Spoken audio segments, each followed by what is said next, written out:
సాధకుడు తరించడానికి సరైనటువంటి సమయం ఏదో భగవానుడు చక్కగా భగవద్గీతలో 2వ అధ్యాయం 52వ శ్లోకంలో చెప్పారు. అది యదాతే మోహకలిలం బుద్ధి రేది తరిష్యతి తదా గంధాస నిర్వేదం శ్రోతం యస్య శ్రుతస్య చ అన్నారు. అంటే ఎప్పుడైతే మనం ఇప్పటివరకు తెలుసుకున్నవి, విన్నవి, గ్రహించుకున్నవి ఏవేవైతే మన సాధనా మార్గాల్లో ఆచరించుకుంటూ వెళ్ళామో ఇవన్నీ కూడా ఎప్పుడైతే అన్ని కూడా ఇలువలేనుగా పడిపోతాయో అప్పుడు నువ్వు తరించినట్టు అన్నారు. దీని అర్థం ఏమిటి గ్రహించుకోవాలి అంటే ఇవన్నీ మనకి మార్గదర్శకుడుగా, అలాగే మన మార్గంలో ప్రయాణం చేయడానికి మనకు సహాయకారులుగా ఉపయోగించేది ఈ శాస్త్రాలు, సత్సంగాలు చేయటము, ఇతరత్ర చేసే యోగ మార్గము, ధ్యాన అభ్యాసాలు ఇవన్నీ కూడా మధ్యలో మనకి అవసరమే.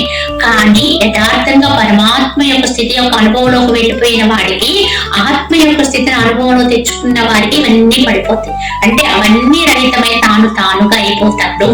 ఏ విధంగా అయితే పెన్న దాటితే పెరుమాళ్ళ సేవ అన్నారు. కానీ పెన్న దాటే వరకునే మనకు నావ అవసరం. కానీ దాటిన తర్వాత పెరుమాళ దర్శనమైనప్పుడు నావని మనం కూడా తీసుకెళ్ళాం కదా, అక్కడే వదిలేస్తాం కదా.